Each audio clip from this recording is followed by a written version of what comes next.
Hey, church family. We are gathered today in order to share with you about some of the events and some of the information that came out of a trip that we took as a group recently to TCM in Vienna, Austria. For those who may not be aware of what took place, we sent as a church family a group of people to Vienna, Austria in order to serve an organization called TCM. TCM stands for Taking Christ to the Millions, and it's essentially a seminary in Eastern Europe, and they train and equip pastors, teachers, and leaders with a seminary education that's accredited even here in the United States. And so this team from your church family went to serve that organization and to support the pastors, teachers, leaders that were there as students, but also the professors and the staff. And so I want to begin by just introducing to you this group, and then we're just going to have a conversation to share with you the things that took place and some of the stories that came out of our 2 weeks there together.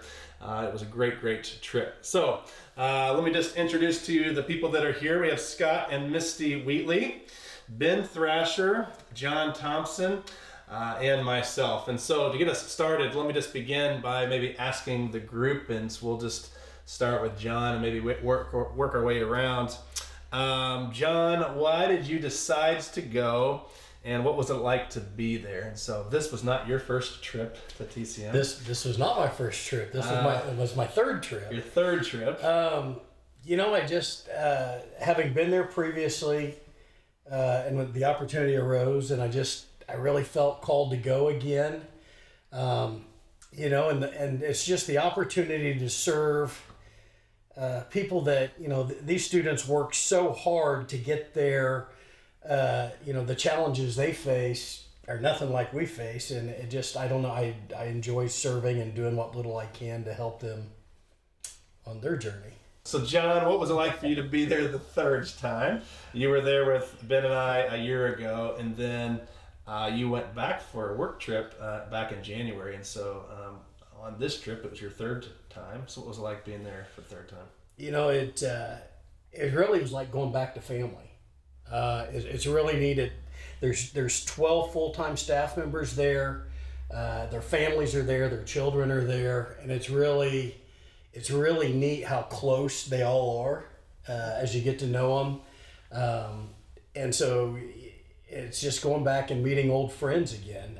Even some of the students that were there, that were there when we were there last year, were there this time again, and seeing how their lives have changed over the past year. It's just a really neat experience. Okay. Ben, what about for you? This is your second time going. What were your thoughts there about why you decided to go and what it was like to be there? Sure. Why I decided to go is pretty simple. I had a phenomenal time there last year, and it was pretty easy for me to say yes to come back just because of all the relationships I built there last time, all the house residents that he said, the families. I really just fit right in. I didn't miss a beat. Like I was there last year, and then I was just there again. Like it was pretty smooth transition. And my experience this time was a lot better. Well, maybe not a lot better, but I thought it was better than last year. Okay. I just felt closer to the students there. I was more shy last year probably, and I feel more out of my shell now, and I was able to have better conversations with people that I had never met before. Not just the students from all over Europe, but just the other short-term workers from across America. I was able to build good relationships with them, and I even still have contact with some of them right now as well. So my time there was great, and it was a pretty easy decision for me to come back this year. Okay.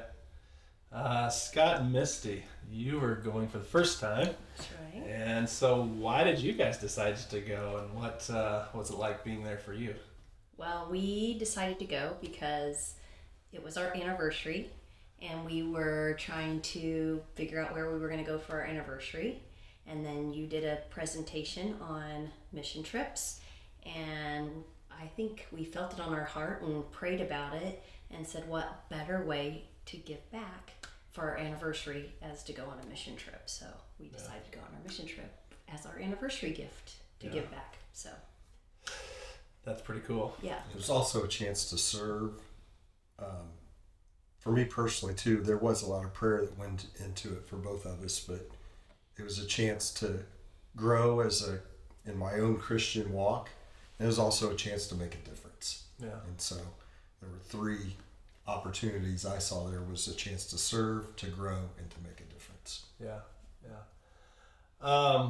So before we go any further, just to follow up with that thought and some of the things that you guys had mentioned, for somebody that's never been to TCM, never been to serve at Vienna, Austria, what are some of the surprising joys, maybe things you really enjoyed, and what are some of the things you're like, oh, that was kind of tougher than I thought it would be? What are some of the things that kind of come up by going on a trip like this? And I'll just throw it out to the group. Anybody can jump in. What do you think about those kind of things? I worked in the kitchen, and it was a lot of work. Okay. There were some times where because you have to alternate, but where you start at 6:30 in the morning Okay. with a small hour to an hour and a half break through the day, and Yeah. then we finished up at 8:15 one night, or a couple of nights maybe. So those were a little tough, Okay. unexpected, but I had so much help. And I met with tons of people that were Christians throughout the world, really, people from Phoenix and Kentucky. And it made the time go by pretty quickly. And we got to, meet with people. I didn't really notice that I was spending a lot of time in the kitchen, but it was a lot of work. I will say there was lots of work. So that was my unexpected, Yeah. but it was enjoyable. And I felt a lot of love and just godliness within the other people. Yeah. It's definitely a lot of work. Yeah. What about the rest? What are you thinking? I mean, it's beautiful there. It's like Okay. living in the Sound of Music for a week. And then the other part, the history to the area. I mean, when you're in Vienna or Baden and you're seeing where Beethoven lived or Mozart or another Habsburg palace, because apparently they have one on every corner like a Starbucks. It's just really beautiful and relaxing being there. It is. I don't envy the kitchen people because they It was still fun. It was fun. it is fun. But, And I would do it again. I would do it again. Maintenance. Like we get to do maintenance, and Right. I thought we had a lot of fun projects this time, Yeah. and I thought that was really rewarding. Because it really, we get to make a difference on how the whole campus looks, and Right. I thought that was really cool this time. Yeah.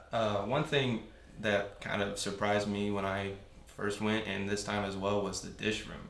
Okay. Dish room, I heard we would be doing dishes, and I was like, all right, cool, we'll do some dishes. I had no idea how daunting the task would be. It was kind of daunting. Oh, the guys can speak for that, but it was. I had a good time in there. I mean, Yeah. we were in there for probably over an hour, maybe. Right. Every meal. But it was. I mean, I have memories. I had a lot of fun with Larry. Yeah. Larry was great. And, just a lot of memories just from the dish room. Like, Yeah. Yeah, so when you go to TCM, they break you up into 3 different teams. There's a hospitality team, a kitchen team, and then a maintenance team. 4 of the 5 of us, all the guys here, served on the maintenance team, which meant that we did everything from mowing and trimming and edge works to a little bit of electrical work to some painting to laying some tile. Scott and I were able to do some woodworking, lots of different projects and amazing things, but really you're there to serve. And to Misty's point, it's a lot of work and you do what you're told to do. And so if they tell you to do something, you do it. And probably where people run into problems if they do is they try to do things the way in which they would do it as opposed to the way in which you're asked to do it. And so a lot of work, but a lot of fun and very, very rewarding. Let's think about that a little bit further and talk about maybe some of the people that we met. So you go to a place like TCM, you meet staff, you meet leadership, you have meet students, and from that come lots and lots of stories. So let's just talk about some of the people that we met, things that we learned about them, and any interesting, surprising stories that kind of came out of that.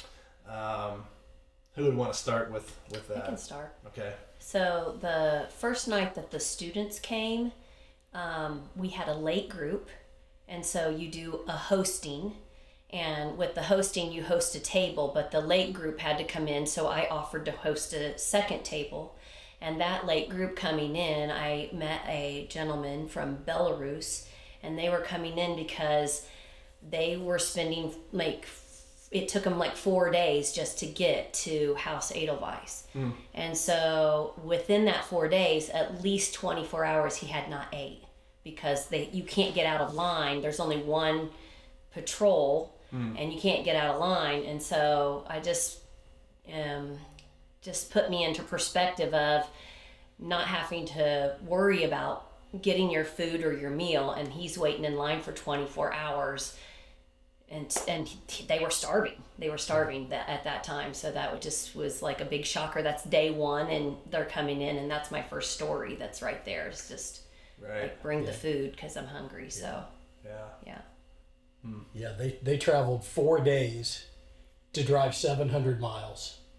So a drive that we would make in 10 hours, they left Monday morning and got there Thursday evening for, which is, again, just it's crazy what the steps they'll go through to do that. I mean, that was, and one of the students, Victor, that she was talking, was my prayer partner, and He was from Belarus.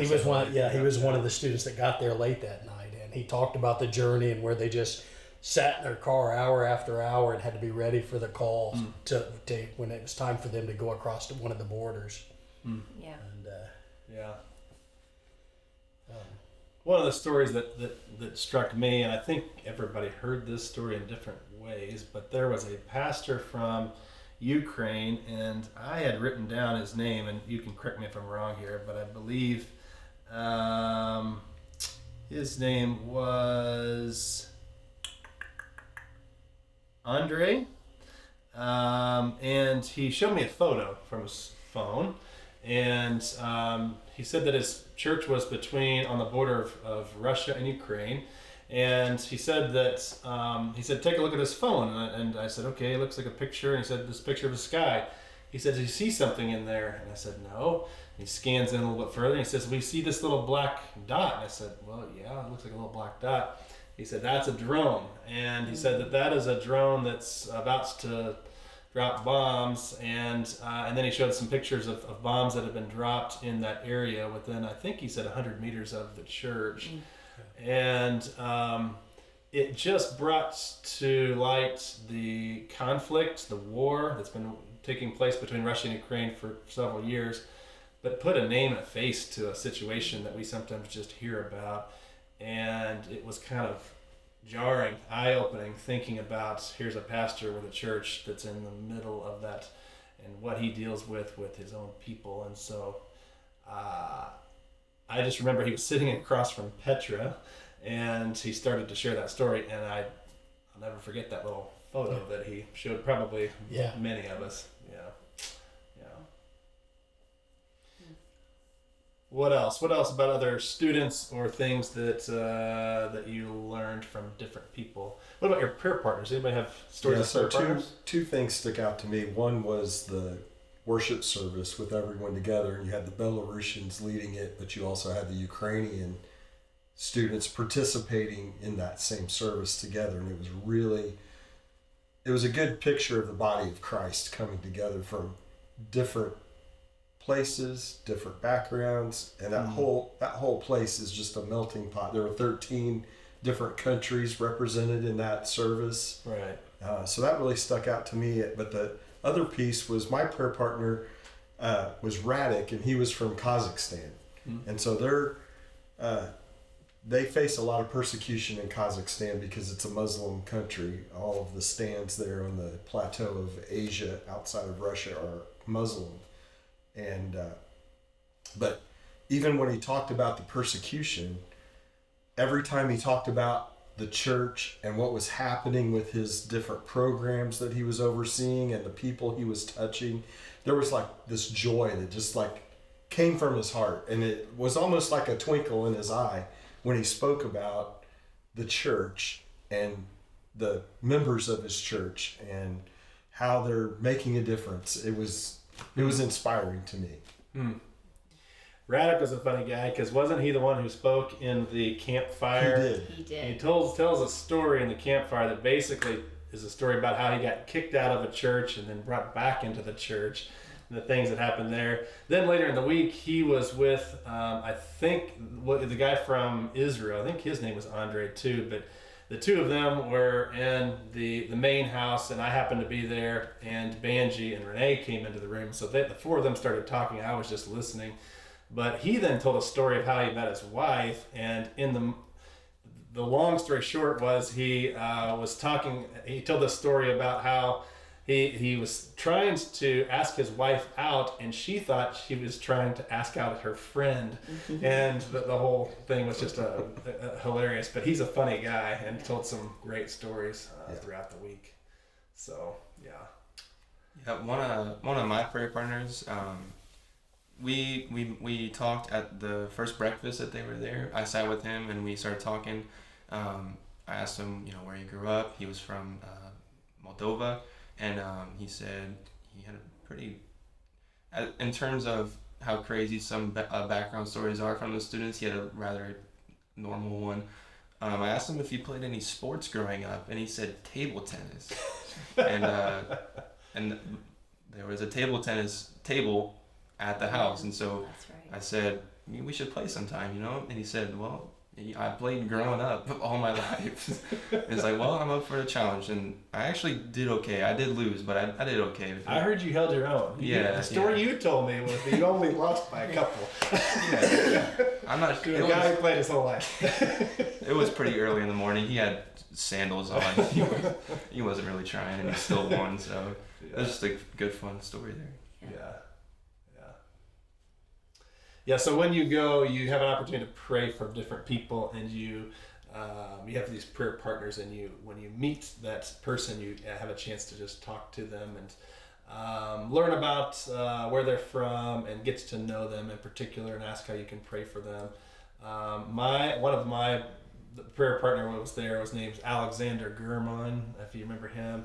But he was from Moldova, and neat guy, almost finished up his degree, but he was talking to me a lot about Moldova and that country and some of the challenges within it. But before he left, he gave me some chocolate from Moldova, which I tried when I got home, and it was interesting because it had fruit in the middle of it, and I was not expecting that. So,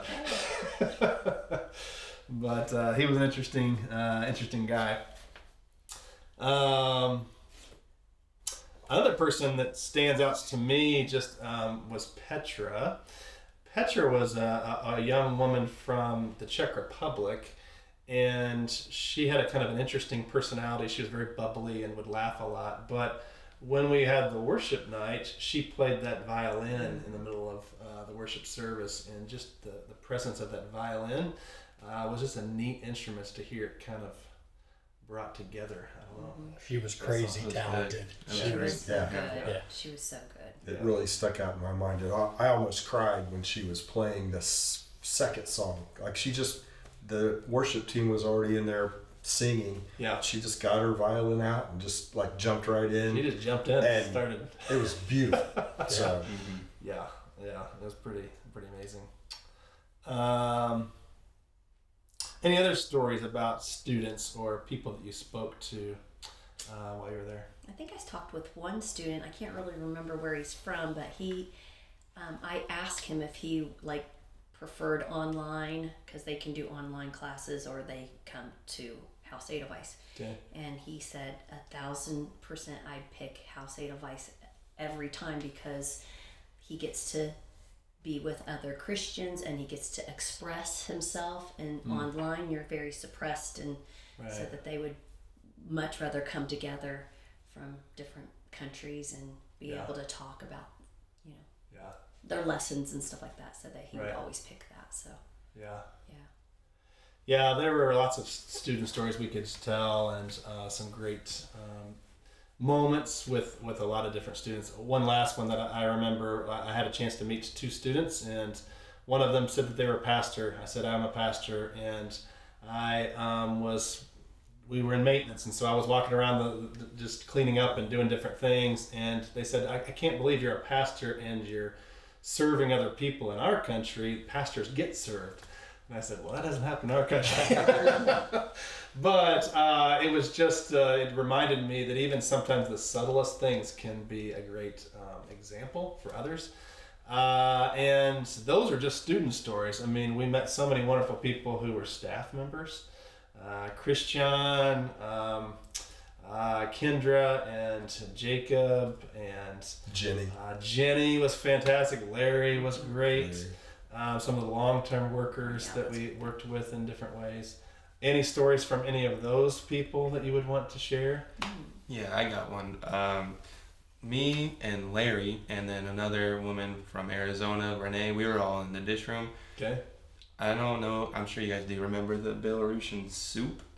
Yes. The green, Yeah. the green Soup. soup. Not a huge fan. The food was pretty good, but I wasn't a huge fan of that soup.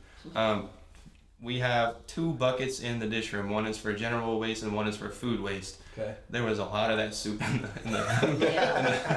the food waste bucket. Yeah. Larry goes and takes it out towards the end of the dishes and he drops it on the floor, and it is just an absolute it is a mess, and it is so gross.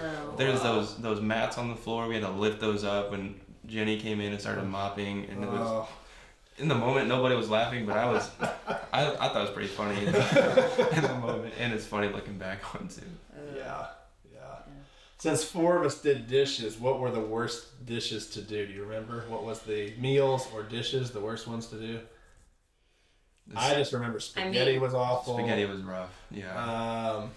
I mean, I just did the dishes to try to help you guys out on the beforehand. Yeah. But one time they did cake and they didn't either spray the pan or whatever, so then there was like cake on the pan things, and I was scraping that. That was probably for me. Yeah.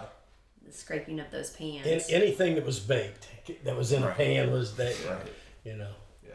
took a little bit of work. But the dish room is where all the good stories come from. I mean, you're in there with, 2 other people for, like Ben said, 40 minutes to an hour every day, depending on whether you're breakfast, lunch, or dinner. And Easy. Yeah.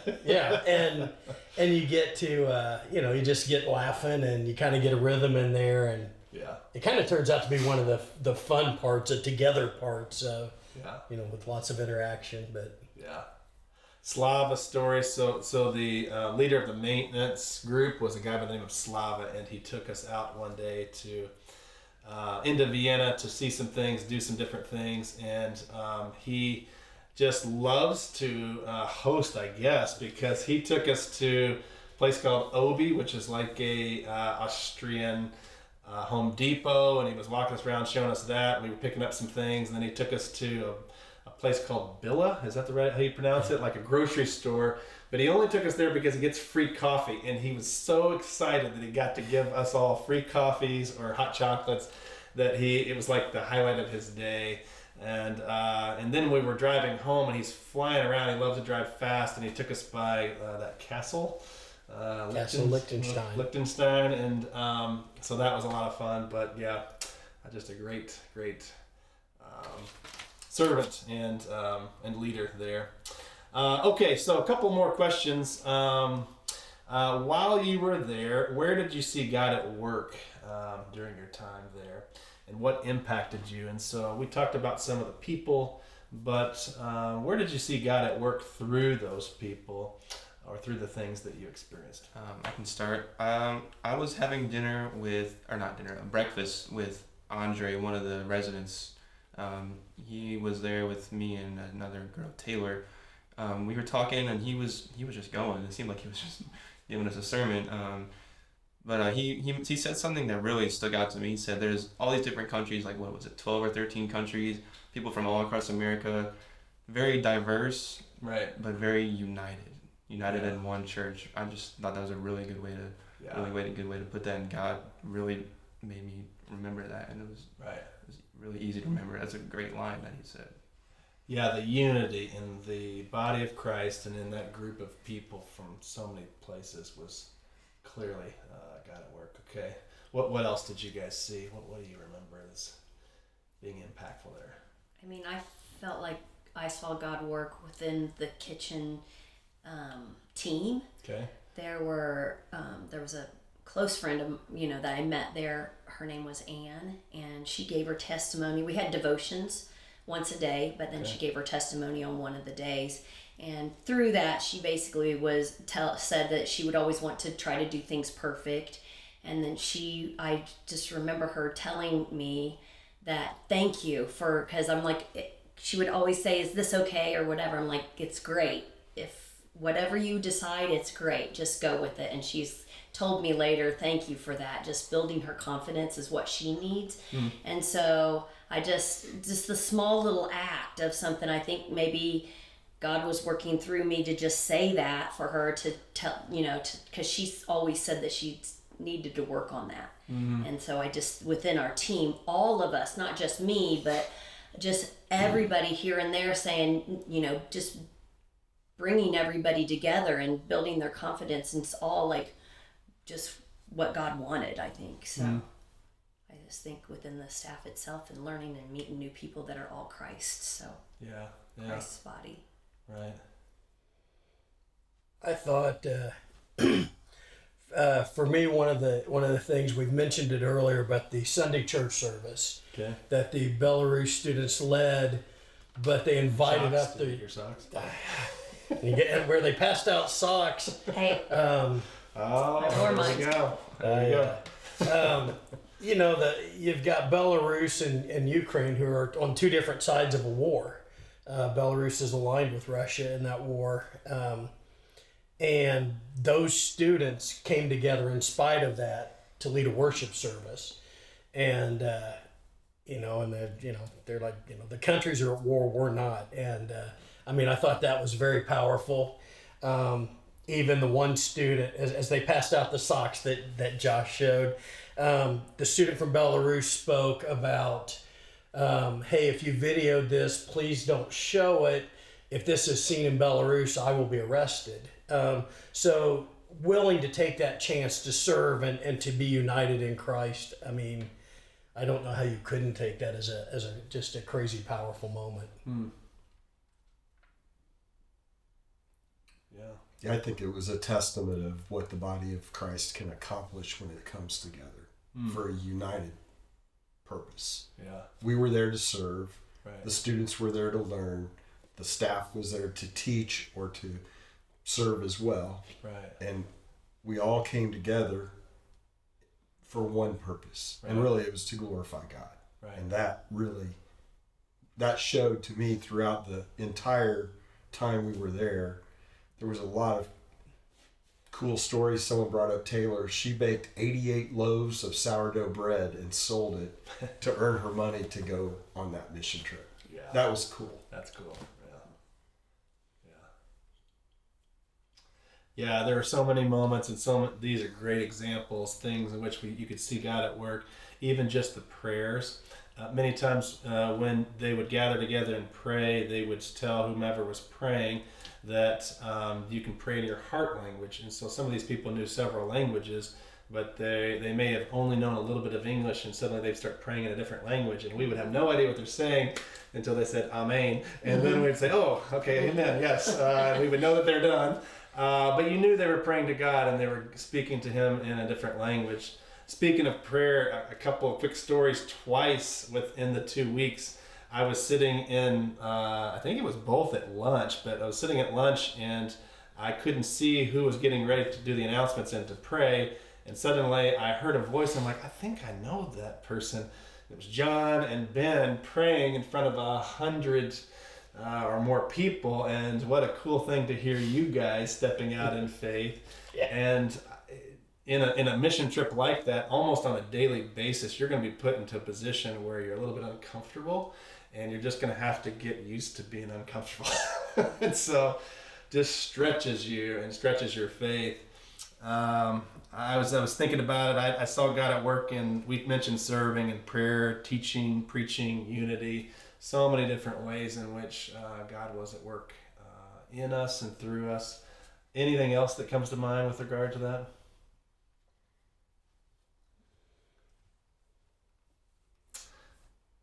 Okay.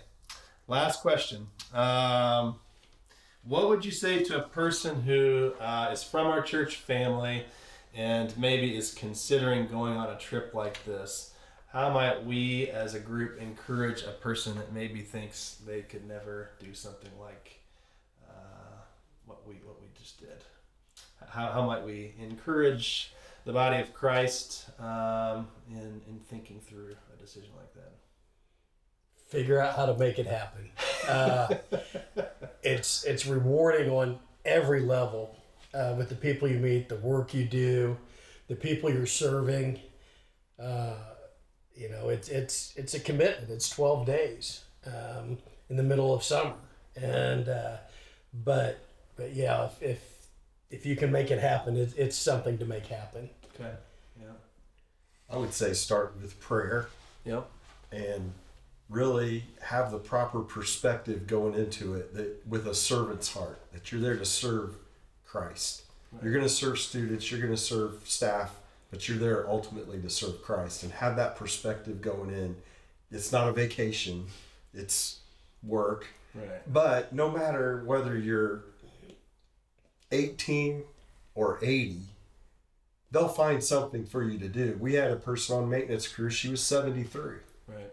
And she was out there pruning flowers and working in flower beds and doing some painting and things like that. So no matter what your limitations are, they'll find a place for you and work for you to do, because there's plenty there to do. Going off of that, they just make you feel so at home.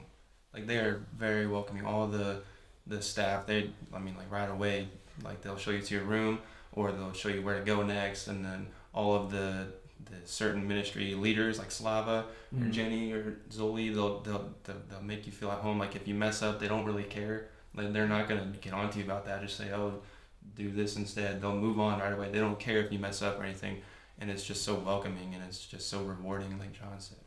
Yeah, that was the other thing I wanted to say, was even though it's not a vacation, the work is hard, but it is so worth it. Yeah. I mean, what you get back is tenfold of what you put in. Yeah. To your point, Scott, as we got home, I was thinking about how this little group from Fountaintown, Indiana, in the middle of nowhere, went to a foreign country and just served, doing things we could have done here, but because we were there and because we were serving that particular group and because we were helping that particular organization, those young people who received that education were empowered to go back to their countries and to preach and teach the gospel, to make disciples, and will affect eternity in ways that we'll never maybe even know this side of heaven. And so what an amazing way to spend 2 weeks, and it's just incredible to be able to have that opportunity. So definitely pray and ask God what he would want you to do, and to be open to it. And then just look for ways to support missions organizations and missionaries, and this was a great opportunity. Any final thoughts about things that you wanted to share that maybe we haven't covered? Any things that you would want to share, whether it was a story or a person or something, the way in which you were impacted, but something that you haven't had a chance to share? Anything? Can my chef or whatever, the leader was Zoli, yes. Yeah. And when we first started in there, he started calling us the angels. And so there's a story behind this. I was like, the angels, okay, we're the angels. He just named us the angels. Well, during a devotion, he had talked about going to his grandmother's and his grandmother, raising him. And it's like when he was younger, she cooked for him. That's how he learned a lot of his cooking, is through his grandmother. And she would cook for like the Democratic Resistance or whatever in the 80s or before they became. In Hungary. He was from Hungary. Sorry about that. Right. And so she would get exhausted. That's what he's tired. And he would say, Grandma, why do you do this? Why do you do this? And he told us at the end, he brought us back and told us that story. And then he gave us this verse, and it all makes sense from him calling us the angels. So I thought it was pretty neat. So let me see if I can. It's Hebrews 13:2. Do not forget to show hospitality to strangers, for by so doing, some people have shown hospitality to angels without knowing it. And so I thought that was a good story from what he started at the beginning to the end. So I thought it was a nice wrap up. Yeah. Never know who you may impact. And that's right. So I thought that was neat. Yeah. Any other final thoughts? Going once, twice. Okay, let me just wrap up by saying thank you to our church family. Thank you for allowing us to go and spend time in Vienna. It was a lot of work, but we went on your behalf and with your support, and so we thank you for that. I also want to thank you guys for going. Thank you, John. This is the second time with you, and you are an amazing man of God who has many, many talents and has done lots of incredible work for the Lord, and you're gifted, as we all know. And seeing you lead projects and help us. I mean, Ben and I have learned a ton just getting to work with you. And so thank you, Ben. Thank you for going. You are a young guy that we were told over and over again how much people appreciated you being there at your age, doing the things that you do and just showing up and serving. And you were so humble and so willing to do the things that God asked you to do. It made a difference in many, many lives. And Misty, thank you for going. You had maybe the toughest job, and we're working just extremely hard, probably every day, sweating. And there were multiple times when at the end of the day we would say, "Where's Misty?" "Oh, she went to bed early. She's just exhausted." All you could do is get up the stairs and find the bed and just collapse.